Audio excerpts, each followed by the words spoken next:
So with that being said, I just want to share a little bit about our topic today and this awesome speaker that we have, that we're honored to have. Equity starts early, embedding racial equity at the center of early childhood policy and systems. Like all social systems and policies, childcare and early education in the United States have been shaped by a history of structural racism and inequity.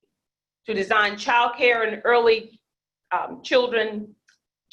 early education policies that truly work for children and families, stakeholders must learn about and understand the forces of those inadequacies and approach early childhood systems with the voice of impacted individuals at the center of and leading every step of the conversation.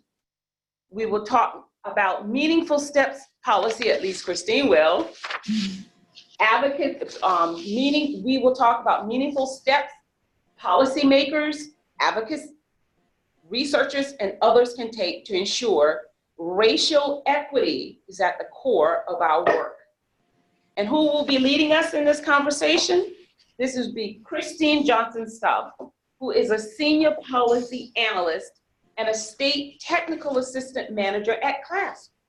With 25 years in the childcare and early education policy field, and at the national, state, and local level, she brings deep expertise in systems building, federal childcare policy, and state subsidy policy and programs. Christine has authored publications on childcare and development, block grant implementation, financing, racial equity, comprehensive services, and other aspects of the early childhood system. Please let's welcome Christine. Thank you, Fanny. I appreciate that. Well, thanks everybody for your participation. I really appreciate that you're, I think in many cases, giving your lunch hour over to participating in this conversation, which is such an important one. And I want to start by just introducing myself a little bit, which Fanny just did, but just to add to the introduction, I think when we're talking about racial equity, one of the first rules is, as she said, like approach it from your own experience, approach it from your own background, and not to be, not to let that hold you back from learning about racial equity and how to promote racial equity. And so I am, obviously I'm leaving the video on, so I am a white woman in my 50s, and I have been exploring racial equity along with everyone else, over the years, and have done that both in terms of my personal life, my professional life, as part of CLASP, and as an early childhood advocate and researcher and person who works on policy. So I hope that I can, help everybody who's participating along your own kind of learning journeys in this area, and that we can connect some of what we're learning to shaping policy in the childcare and early education field in really practical ways that can help us move forward. If you're not familiar with CLASP, I'll just introduce the organization. We are an anti-poverty nonprofit national organization. We work on federal policy and state policy, and a lot of what we do is trying to translate what's happening at the federal level to the local level, and bring back the experiences of state and local level to the federal level to improve policies and how they impact low-income families and individuals. And we have been around for, as the slide says, 50 years. We're celebrating our 50th anniversary this year. We've evolved a lot over those years. And we have teams that work not just on childcare and early education, but on youth issues, on youth opportunity, on workforce and post-secondary education development, on job quality, things like paid family leave, on income and work supports like TANF and SNAP and other federal programs that support low-income workers, and we have an immigration team, and we also have a robust effort internally around racial equity. We really try to focus all of our work now on racial equity and on families and individuals who are most in need. So those are kind of the lenses that we use. So just a quick overview of what we're going to try to get into today is we're going to talk about what do we mean by racial equity? Why is it important? I know this is a conversation that you've all had to some degree, maybe on a personal level, on a professional level, in terms of your work. We're going to talk about the historical context, and particularly the historical context of racial equity within the childcare and early education system and policies. And we're going to talk about opportunities to improve equity in childcare and early education systems. First steps, next steps, learning curves. And as Fanny said, a lot of this is based on the paper that we put out now almost 2 years ago called Equity Starts Early. I just want to say that almost immediately after putting that paper out, writing that paper and for me and for our team was really a learning process to think about what are the historical roots of the programs that we're so familiar with now. What is where does equity interact with our current policies and with the roots that shaped them and with a history of our country. And almost as soon as it was published, I had feelings about how we could have made it stronger, what we could have done differently. I think the permission piece that Fanny gave is so important because we are all on this learning journey. And so that paper was one step in our journey, and we are continuing to explore it in a lot of different ways. So when we talk internally at CLASP about racial equity, here are some of the things that we talk about. We talk about learning opportunities both on a personal and professional level and an organizational level and on a public level. How do we help support learning opportunities in our policy areas and in the general public? We talk about disaggregated data, and I'll share some examples about that. Disaggregated data is one of the kind of common recommendations around strengthening policy and research in terms of racial equity, but we'll also talk about some of the weaknesses or potential gaps in data and how data itself can be biased and how the collection of data can be biased and why it's important to have other kinds of information that inform your exploration of racial equity. We talk about the historical context of policies, about how financial resources are distributed and designed, and whether and how that can either promote or challenge racial equity. And we talk a lot about centering community voices in our work. I think for me personally, I would say this is one of the most challenging pieces in policy, because anybody who's been involved in policy over time knows that it's a very sort of hierarchical process. There are people with a lot of power, and there are people with power that is not captured and used, and for people that is not always informing the policy decisions. And so I think centering community voices is a piece that we are trying to more and more say has to be at the center of every step of the policymaking process, and that is challenging when we're used to having such a kind of top-down system of making policies. And we look at racial equity in our tools and materials. So internally, we have tools that we use to review everything that we write and everything that we put out in the public to ensure that we are always thinking about whether we are reflecting racial equity in our work and in our language and in our images and in the core purposes of our work and in our messages.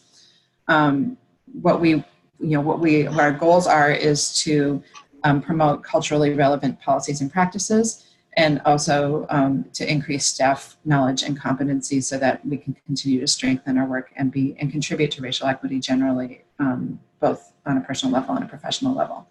I'm going to pause here for a second and just say, if you see, there's a cat in front of me, so if you see him popping his head up, she likes to interrupt these meetings when I have them on video, and so her name is Daisy, and she is part of my work world. So I apologize if she gets into the video. I think probably most people have seen some version of this graphic before. I just think it's an important thing to continue to put up for people, because I think it really captures the difference between conversations about equality, conversations about equity, and conversations about liberation. I think when we talk about equality, which is often, a value that we talk about nationally. What we generally are talking about is treating everybody the same. And that in and of itself is not necessarily a bad goal, except that people don't start out with the same amount of resources, the same amount of assets. And so, so to really achieve equity and have the same outcome or the same opportunity for people, for all people, requires recognizing where people's challenges are and what kind of barriers are put in front of people, and then how to distribute resources so that people have equal, actually equitable opportunity. And then I think this third piece of the graphic is really important, which is, why are those barriers there in the first place, and how do we take those barriers down so that everybody can have access to all opportunities. Why is there so much conversation about racial equity now? I would say it's obviously really long overdue, and our historical context will share that. I think that part of the reason people are feeling particular urgency around a racial equity conversation is because our country is changing and has changed really since the beginning, and that because I think people who are in systems and systems that are established are coming to terms with the reality that we have always been a very diverse country, and that the experiences of different individuals and groups has been different. And so how do we address that, and how can we continue to be silent? We can't. And so the trends in demographics, trends in resource allocation, trends in politics are all pointing to needing to have a better understanding of racial equity. And I think to be what it means to be a citizen in this country, or an individual who lives in this country, is really shaped by our experiences with understanding racial equity. So just to kind of bring the conversation to getting rid of the cat now, bring the conversation to focus on the children that we work with in our programs, children under 6, in poor and low-income families by race and ethnicity. This is what the population looked like in 2017. So 41% of children, of all children, were low income. But if you look at how that distributes, or how that impacts children of different backgrounds, 61% of Black children are low income, 56% of Latinx children are low income, and 29% of Asian children are low income. And those numbers track over access to supports as well. And when we talk about racial equity at CLASP, and I think elsewhere, we also talk about children who are in families with mixed immigration status, or who are children of immigrants. We talk about, actually, just to take a step back, I think when we're talking about equity, we're focused on racial equity today, but there are a lot of other considerations. So, for example, children who have special needs or health issues, disabilities, parents who have disabilities, are all groups that similarly have barriers and need to be part of the equity conversation. But we include in our analysis and in our work children who are in immigrant families or families with mixed immigration status. So among children, and this is an average of 2009 to 2013, 26% of children under 5 in immigrant families have one or more parent, 26% of children born in the United States have one or more parents born outside of the US. And of those, all of the 67% had all parents who had lawful status in the country, and 33% or about a third have one or more parents who are undocumented immigrants. So when we talk about policies that impact immigration, immigration enforcement, we're talking a lot right now about, about the policies that the administration has put into place and we do a lot of work on immigration at CLASP. This is a huge part of the population that's experiencing inequities right now in terms of access to quality, in terms of access to linguistically and culturally appropriate programs, and just in terms of access to basic health and safety. And I think we all know that from watching the news, but I just want to highlight it. Okay, so in 2017, we published Equity Starts Early. Again, it was a work in progress and kind of our best thinking at the time about how we can embed equity as part of the discussion in the center of the discussion around building out access to high quality childcare and early education for children and families. In doing this, we really explored the historical context. And I think, we often talk about the foundation of let's say the Childcare and Development Block Grant, childcare subsidy programs. Those are programs that generally people are familiar with, and state pre-K systems. But we don't always go back far enough to see how they're really impacted by earlier policies. In 1938, I think the most important note here is that our system of childcare and early education is largely based on a history of Black women, women of color, caring for children either as slaves or in underpaid, undervalued positions.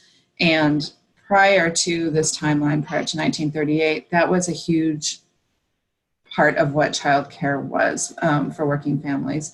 And for families in general, that it was a field that was really populated by women of color who were underpaid or not paid at all. And that influenced then the policies that have contributed to shaping our current childcare policies. So for example, the Fair Labor Standards Act passed in 1938, which put in place really important protections around minimum wage. But that act excluded domestic workers, and domestic workers included not just, it included a whole range of work that was typically being done, again, unpaid or underpaid by people of color, including childcare. So a lot of the caregivers who were currently working in the childcare field in 1938 when this law was put in place were not covered by the Fair Labor Standards Act, and continue to kind of struggle to catch up from there in terms of federal legal protection. In 1940, we had, I think, what people like to point out as kind of this golden age of childcare, federal investment in childcare, and it was because of World War II that the Lanham Act was put into place and created childcare programs that served both white and African American children, so that their mothers primarily could go to work while men were away in World War II. Unfortunately, when that war ended, the Lanham Act pretty much disappeared. There are some kind of remnants of that act, of the programs created under that act, particularly in California, that still exist, but really, for the most part, that we didn't hear a lot about childcare again as a need for families or as a formal profession until the 1960s. And in 1965, the federal Headstart program created the Headstart program as we know it. And we'll keep coming back to Headstart because Headstart is really different in terms of federal policy in that it was really designed within the context of the civil rights movement and as an example of targeting resources and community empowerment and involvement and leadership in designing care and early education for young children. So I'm sure most of you are familiar with Headstart, so you know that at its core is this tenet of parent leadership and parent involvement and parent contribution to designing the program, and that exists still today. Headstart has also always taken the lead in terms of building racial equity into its program standards and building linguistic and cultural responsiveness into their program standards as well. So it continues to be a leader in terms of local control and local design, I would say that I have questions now, and I think it's a question that we have to keep asking in terms of racial equity, where there are grantees who have been the same grantees since the mid-60s in some cases, or there are grantees who have been in place for a long time, and really shifts in terms of demographics and populations have happened over time, so that, for example, where a grantee might have been at the core of a community in the past, that population has been pushed out to the suburbs, and now the program's still in the urban area. I'm not thinking of any particular program. I'm just thinking because I'm just commenting that it's really important if we're talking about community design of a program and a program targeted to meet the needs of low-income population, to make sure that the target is following where the need is and where the population is. And so so that's my one caveat on Head Start. But in terms of program design, it really has been a great example of promoting racial equity. In '88, the Family Support Act created childcare entitlement as part of the federal cash assistance program. And in 1990, Ccdbg was created. And Ccdbg was created to offer childcare basically for families who weren't currently receiving TANF or AFDC, cash assistance programs. So when we think about Ccdbg providing subsidies for families who are working or in education, who are low income, that happened in 1990 and with the creation of the program, which then went on to experience decades of underfunding, which we'll talk about, which clearly impacted access in general and equitable access. And in '96, it was reauthorized as part of the welfare reform, but the childcare entitlement was eliminated.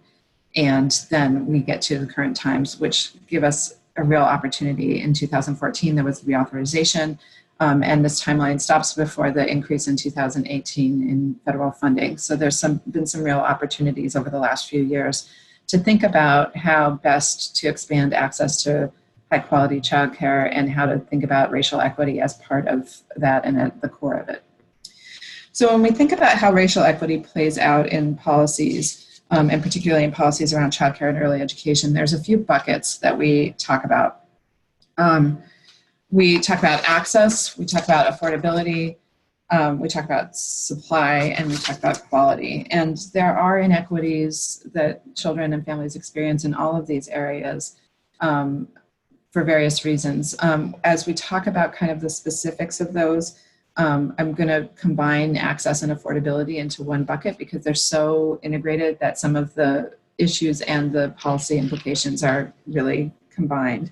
But the main point I want to make is that as we approach each of these issues, if you take nothing else away from this presentation, I would say as we approach each of these issues and each step in the policy process, it's so critical that we are starting each piece with conversations with families and with providers about what their experience of the system is. So when we talk about access and affordability, we need to understand both what the incomes of families are that need access to childcare, but also what the work experiences are, where they're living, what kind of providers they prefer, what kind of care they need, and then when you get into supply, some of those same questions, where are families, what do they want and need, what kind of linguistic and cultural needs do they have, and quality. How does a family define quality? How does a provider approach quality? What are the differences among people of different racial and ethnic backgrounds around how they perceive and define quality? We have relied very heavily over decades on child development research, which is really important, and on data, which is also really important. But again, both of those pieces, in doing that research and in collecting that data, because those pieces are also done by people who have implicit bias and who have their own barriers to how they perceive race, there can be implicit bias baked into the research and into the data. And so we have to really keep asking the questions and keep talking to individuals who are actually impacted by the policy decisions and policy in defining policy needs. Okay, so looking at children served in Ccdbg by race and ethnicity, I think one of the things when we did Equity Starts Early, one of the first things that people really wanted to understand was what does it look like now in the programs where in the programs we work on. So there is a lot less data available around race and ethnicity for state pre-K programs, at least nationally. It's hard to compare across states because every program is different and designed differently and different scales. And not every state is collecting race and ethnicity data in terms of access. So we haven't looked closely at pre-K. I think Headstart has its own set of data, but just as an example of how to look at whether equitable access is being achieved, we dug deep into Ccdbg. And this is what currently the access to Ccdbg by race and ethnicity looks like, at least from the most recent data that we have available. So about, and I'm going to put my glasses on to make sure I read this well, about 39% of children who were served by Ccdbg are Black, about 22, almost 23% are Latinx, and about 26% are white. And then we have other smaller categories that include Asian, Native American, Pacific Islander, multiracial. And one of the things I want to just highlight here is, and it gets back to looking beyond the data and looking beyond how we've traditionally collected data. But when we talk about 39% of children being served being Black, that tells us one thing, but it doesn't tell us everything, because as we look at the category of Black or African American, the category of Hispanic or Latino, the category of Asian, there are so many different experiences within each of those categories. There are so many different people from different countries, people from different cultural backgrounds, people from different socioeconomic status. And so there is no one Asian experience, there is no one Latinx experience, there is no one Black experience. And in fact, they can be very, very different. And so again, it gets back to the issue of disaggregating data and collecting data in a way where it's easily disaggregated.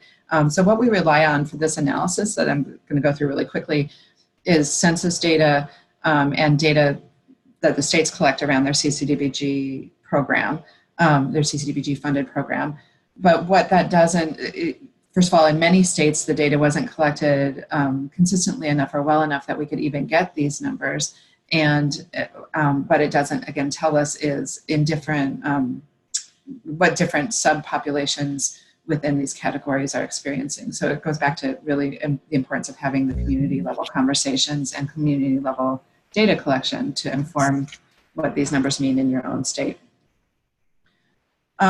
So what we know about Ccdbg access is that the highlight of this slide is that it is really low across the board. So by looking at the differences between different groups, I don't want to say that anybody has it good, because nobody has it good. After decades of lack of funding and all kinds of barriers to access that states have put up, access to Ccdbg is low. Even after having recent federal increases, it's still very low. So we ran these numbers looking at access by race and ethnicity, and these are all from our report, which is called Equitable Access, and I'm happy to share that. If you haven't seen it, it's on our website. And we ran the numbers by the federal eligibility parameters, and then, as you all probably know, states make a lot of decisions about their own eligibility standards for their Ccdbg funded programs, and so we ran by state eligibility parameters as well. And what you can see here is that about a fifth of the children who are Black have access to Ccdbg, who are eligible under their state eligibility parameters. And the numbers are really, really low for Hispanic, Latino children or Latinx children, and for Asian children in particular, and are also low for multiracial and Native American children. The caveats on this data, just very quickly, are that this is strictly looking at Ccdbg eligibility and Ccdbg access. So if some children who are not accessing Ccdbg may be in Headstart, they may be in a state pre-K program. So it's just important to know that this doesn't account for all access to all types of early childhood programs, but it's just an example of disparate access across races to one program. So what kinds of inequities exist in access for children based on race and ethnicity and cultural background? Here, this is kind of a summary of what we found in looking into it. There are barriers to access that relate to availability of quality programs. So there aren't enough providers in certain communities. Or providers don't meet qualifications to serve children with subsidies. This has been a particular concern recently because of new provisions that were put into place in the 2014 Ccdbg reauthorization around training and comprehensive background checks and other pieces that disproportionately impact providers who are people of color and their family members in many cases. So for example, looking at requirements around training that are put in place across the board, really important. We'll talk about this in the solutions, but if there are required provider training that is not accessible, is not in appropriate languages, isn't in the communities where people live, they're not going to be able to access that. We're doing a whole analysis around the background checks as well. I think probably people have heard a lot about background checks, and we're in the process of writing a paper about the racial equity implications specific to comprehensive background checks and how they impact providers and capacity, but also how they and kind of how that's rooted in inequities in our justice system, which is a topic that we also do a lot of writing about at class. Some of the barriers to access include affordability, obviously, and we've looked at the numbers where children have less access to the financial support through subsidies, and that there's a limited number of no-cost programs. So when we talk about racial equity and affordability, it's the underlying issue there is obviously that people of color are disproportionately likely to be low income, to have low income households. They're disproportionately likely to experience discrimination in the workplace, disproportionately likely to work in service sector areas with unpredictable schedules and low job quality. That all underlies the need for affordable access to childcare and early education. It also underlies the need for things like childcare at appropriate, available, high quality childcare available at times and days that are needed and in places that are needed. There's access barriers related to family choice and information about available programs isn't always available in culturally or linguistically appropriate ways, and not just talking about translation here, but in terms of where is the information coming from, what are the ways, who are the trusted messengers for different populations, and how does that information get made available in a way that respects what the communications, respects how people get their information.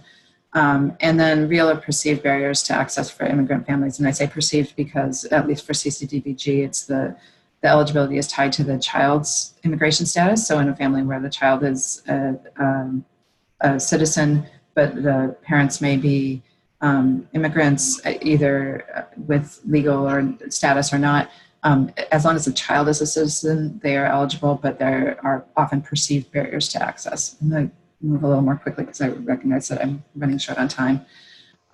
So I've talked about some of the strategies and solutions in this area. Increasing investments is always the first strategy, make more money available so that we can pay for more slots in the right places. But that only works if you work with partners in the community to better understand the needs and the barriers to access, and figuring out who the trusted messengers are in a community, and also, respecting the leadership and the communication methods in the community, and working in real partnership with folks at the local level and at the state level in ways that center their leadership. And also, one of the strategies that we talk about is when you are talking about respectfully partnering with cultural organizations, churches, different trusted messengers, and with parents and with providers themselves, reimbursing people for their time and making sure you're valuing their time and respecting that they are taking time to inform you about what their needs are is a really critical piece of working respectfully. Making sure information about assistance meets linguistic and cultural needs, that's obvious, and it's kind of the low-hanging fruit, translation and understanding what languages families in your state and in your communities actually use, and paying special attention to barriers around immigration. There's a lot of work being done right now on how to message around eligibility for early childhood programs so that families feel safe pursuing access, and so that states and communities and eligibility workers understand and support that eligibility. Just a side note there, I think one of the things that many states are starting to do and many communities are starting to do is to really explicit training on implicit bias with all of their workers.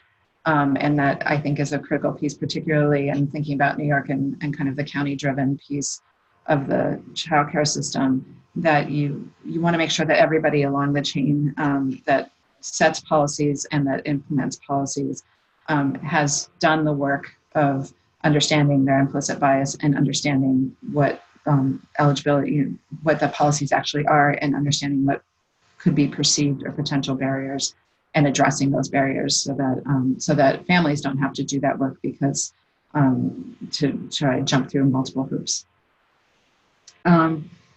So Ccdbg policies specifically that can improve equitable access to childcare. One is just really simplifying subsidy eligibility and access policies. A lot of times there's kind of remnants to those policies that make it more complicated than it needs to be. And there may be language around, for instance, immigration status that doesn't need to be there, or there may be collection of schedules, and when families have changing schedules or not, volatile work schedules, that can be a barrier. So there's a lot of things that you can simplify in your own subsidy eligibility policies at the state level and at the county level.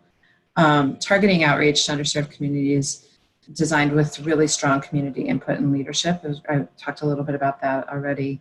And then quality interventions tied to subsidy that include consultation and coaching, which can include, understanding implicit bias and racial equity through coaching, through training, throughout the whole system, including providers, but also including people who work with providers, licensors, eligibility workers who work with families, and people who are making policy, people who are doing the research, because it's at all levels of the system.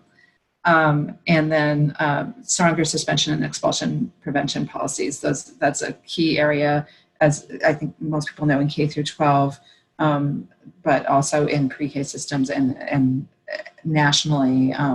It's required that states have some sort of suspension and expulsion policy in place, and making sure that that's a strong policy that really tries to completely prevent suspension and expulsion and work instead on racial equity and anti-bias training and behavior management combined. That's a really important area of support. Quality inequities, how much time do I have left? Quality equities, I think one of the keys in terms of inequities in quality policies related to childcare and early education is how we define quality. So, I think most of you probably know that the underlying policy right now in most states around quality is a quality rating system or some kind of quality improvement system. And how those are designed, when you define what the standards are for quality, it's really important to have input from communities who are being served and from providers who are caring for children to understand how they define quality, what they're looking for. Again, not ignoring child development research, because that's really important, but looking at child development research within the context of the experiences and backgrounds and beliefs and values of the children and families who are being served and of the providers who you want participating in your system, so that families have an option that works for them. Designing quality initiatives that address the cost, the language, the cultural, and the other barriers to participation. So when you're designing, for example, training, the initial training that providers have to go through before becoming licensed or before providing care, that's really important to design in a way that's geographically accessible, linguistically accessible, and again, speaking to the values and the culture of the providers who are part of the system now and who you want to bring into the system so that families have the right options that will meet their needs. Quality efforts should focus on workforce skills, program design, and addressing inequities in compensation and professional development. You know, we can do all of the training we want and all of the professional development we want, but until we address the core issues around compensation and pay in the field, it is going to continue to be a stratified field that is that undervalues workers, and that's very problematic. So we've talked about some of these solutions, partnerships with Early Head Start and efforts that build on the Early Head Start model of quality. I say Early Head Start here because initially I was focused on infants and toddlers, but really Head Start and Early Head Start, training and cultural competence, teaching dual language learners, racial bias. All of these pieces are really important elements of improving quality, and again, targeting to underserved geographic, racial, and cultural communities in a way that's thoughtful and in a way that really incorporates, gives leadership to, and compensates people from the communities in designing and in implementing the quality improvements and the professional development. Workforce inequities in general, I think, is something that it's, you know, kind of falls outside the three buckets we talked about, but cuts across all of them. And it gets tangled up in the training, the qualifications piece. But some of the things I want to call out about workforce inequities is that the workforce itself isn't consistently trained and supported in cultural competence and working with dual language learners and with other groups of individuals. So that's obviously a key importance. The early childhood workforce is stratified.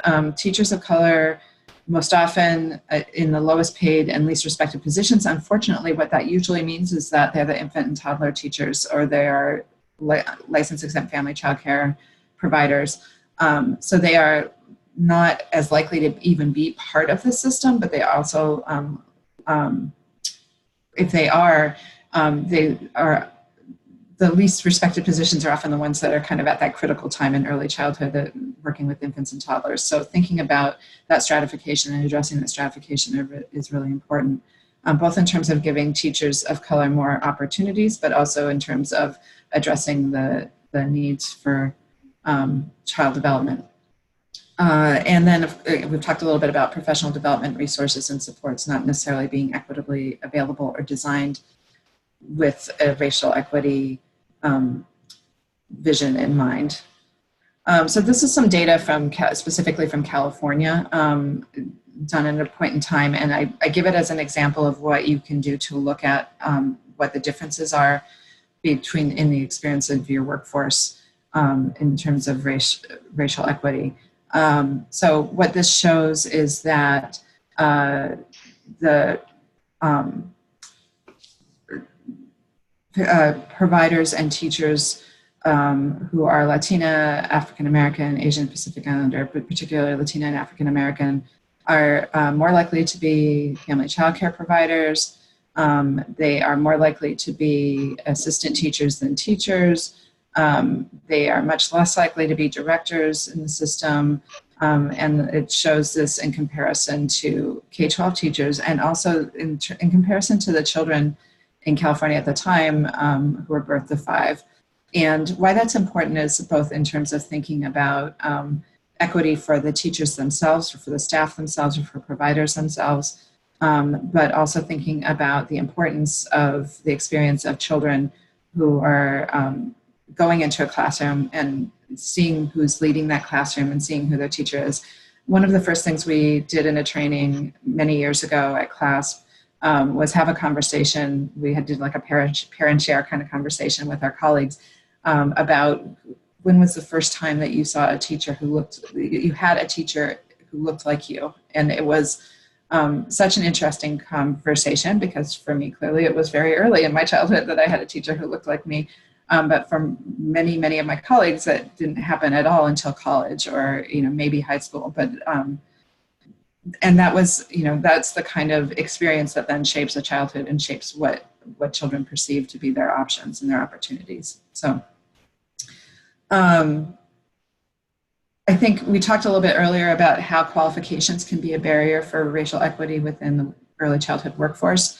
That, again, is not to say that you shouldn't have a qualified workforce, but it is to say that you should think about what the barriers are in front of providers and teachers who hope to become part of that workforce, and whether there are racial equity barriers to that. This data, again, from California, talks about providers and teachers with higher degrees by ethnicity compared to the total population of providers and teachers. So it shows, again, that white, non-Hispanic providers and teachers much more likely to have the higher degrees, to have a BA or more. There is some great research that just came out back on the data piece, which is going to kind of underlie all of this. There's some great research that just came out. I just saw the email today from the Center for, I wrote it down somewhere, let me find it. Center for the Study of the Early Childhood Workforce, I think. Yeah, Center for the Study of Childcare Employment, that reports on how data is collected around the childcare workforce and how it's used, and what the inequities are in terms of data collection and analysis. And I'm happy to share that report with Fanny, who can share it with all of you, but it's, I think, really an important question in how we look at data. So workforce strategies and solutions are to have, again, meaningful anti-bias training for the early childhood workforce and professional development to counter suspension and expulsion. That's kind of at the content of how workforce interacts with children and families.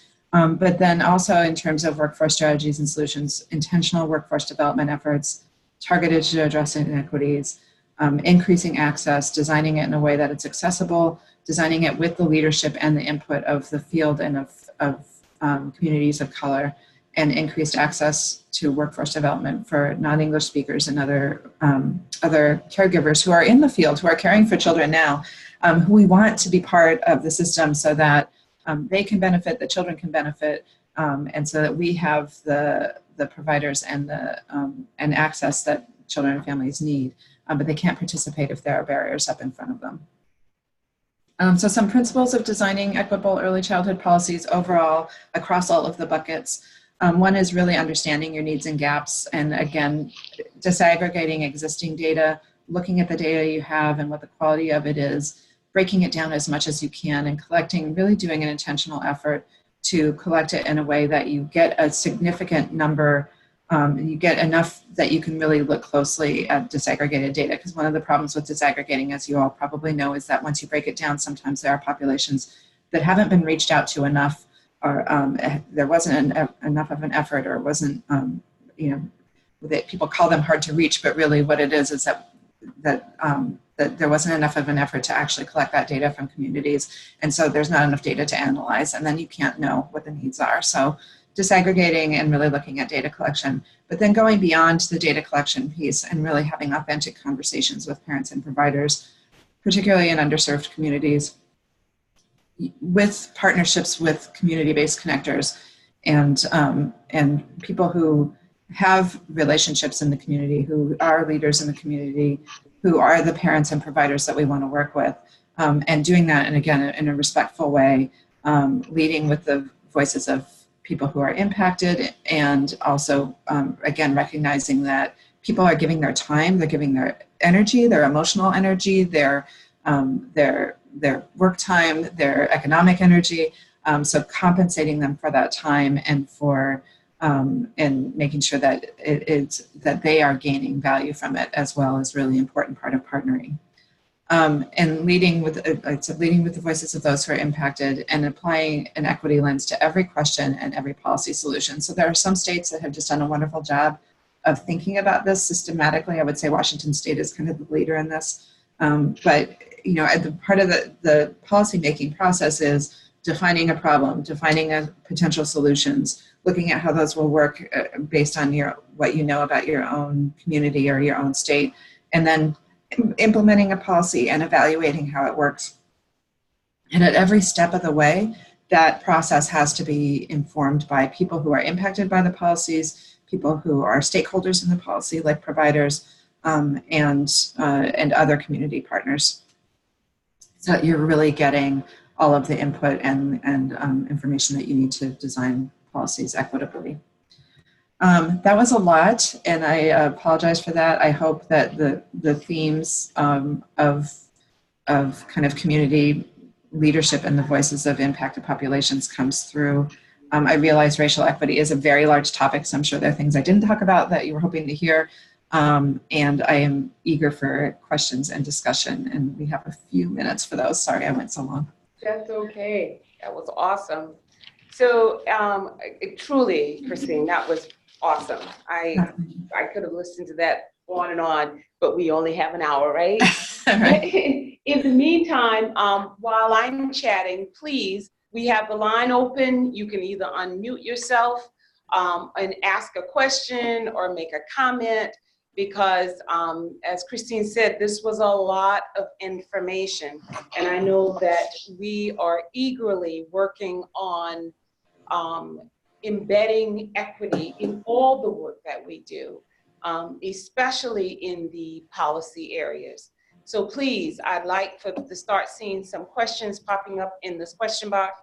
You have all of 3 minutes. I would encourage you to start typing or unmuting yourself and asking a question or making a comment. So the floor is open, and we eagerly await to hear from you.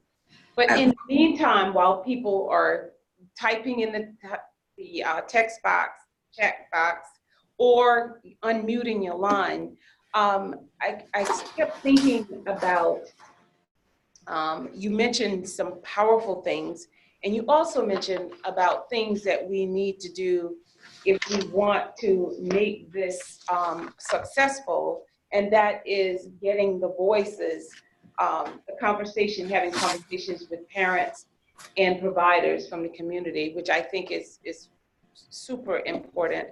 Do you have some examples, Christine, that California or Washington engaged in that you could share with us? Sure. So I think what they've done well, so California in particular is a great example. California has a very strong parent advocacy organization, Parents Voices, and they have existed for a long time, decades really, and it's a group that has strong community connections and has developed strong expertise in early childhood policy with the foundation of parents' experiences at the core. And I think that, so I highlight them to say that one of the things I meant to say earlier that I would really emphasize is that there are groups across the country, smaller groups that are like that are just starting up, or that are worked on other issues but not on childcare, or just starting to work on childcare and early education, community organizing groups, unions, and parent-led groups, all of which have real connections with families and with providers in the community. And I know in New York there's a strong union presence that work with providers, and that's been really beneficial to understanding how policies impact providers at the community level. I would just encourage people to seek out those kinds of partners at the local level, if you're doing work at the local level or at the county level or at the state level, to make sure that they're at the table, to respect the work that they've already done in terms of building those relationships, and to learn from those relationships and to learn from them about their experience, and as a way of connecting with parents and providers who they've worked with. I think people see getting that input as a real barrier, but I think the key is really finding those partners who are doing the work already and partnering with them respectfully. Awesome, thank you. And Washington State? Washington State was more of a, I would say, systemic approach at the state level. They also have a lot of great community building, but they have really implemented a whole strategy across all of their programs within the state agencies, I think beyond early childhood, but where they have, where they methodically assess all of their policy decisions and choices using a racial equity lens. And they have tools that they use to do that. They do they do consistent training and bringing staff along in terms of understanding racial equity and bias. And so they have embedded it in the culture of their state agency work, which I think is the gold standard. I mean, I would love to see every state do that. It's really challenging, but I think that's what needs to happen at the state level. I agree with you. It is the state. So we had 2 comments. One, it says, thank you for a very meaningful meaning in service. You were clear and understandable. And then we had another comment and says, you mentioned talking with county and state leadership. I would really like you to spend some time on getting the buy-in from early childhood leaders who likely are not from impacted counties. It's not always there. Yeah, I agree. That's a challenge. And I think it's something that we're all working on. I think, we're in a situation now where we have, like many fields, we have people who've been in the field for a really long time and are the leaders in the field and that have done really amazing work and deserve to be valued.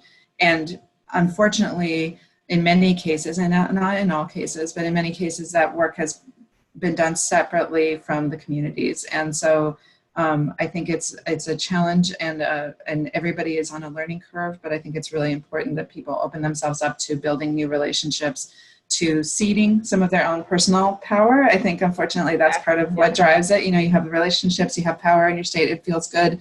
You're a lead advocate and you have a lot of influence, and that's important, and you can do amazing things with that. But the reality is, if you're using that power without sharing the power with communities and with families and providers who are impacted, then actually the policies won't reflect what their real needs are. And so those relationships, again, become so important, not just in terms of being equitable yourself and promoting racial equity, but in terms of actually designing good policy and implementing good policy. So it all goes hand in hand. Oh, thank you so much, Christine. I know that we could probably talk a little bit longer, but we did say that we were only going to take an hour of your time. So thank you so very much for this very rich conversation. And thank you for sharing your information. I think there was something you mentioned that you would send to us, and yes, I will get this out to everyone, as well as a link to the recording. And we want to thank all of you for joining us today and listening in this amazing presentation. I'm sure that there was much for all of us to learn from, and hopefully you'll go out and read all the other work that Christine have done, because you've done a very wonderful lineup of research, and I saw your reports, and it's just really, really rich stuff out there. Thank you. Thank you. Yeah. So thank you so much. We just want to thank everyone for being on the call today, and that you will join us next month, November 14th, and watch out for the next Learning Cafe that Mariah is going to be sending out very soon. Thank you, Christine, and thank you all for spending your time with us today. Yeah, thanks everybody for hanging in there. It was Appreciate great. the opportunity. It was great. Thank you so much. All right, bye. Bye.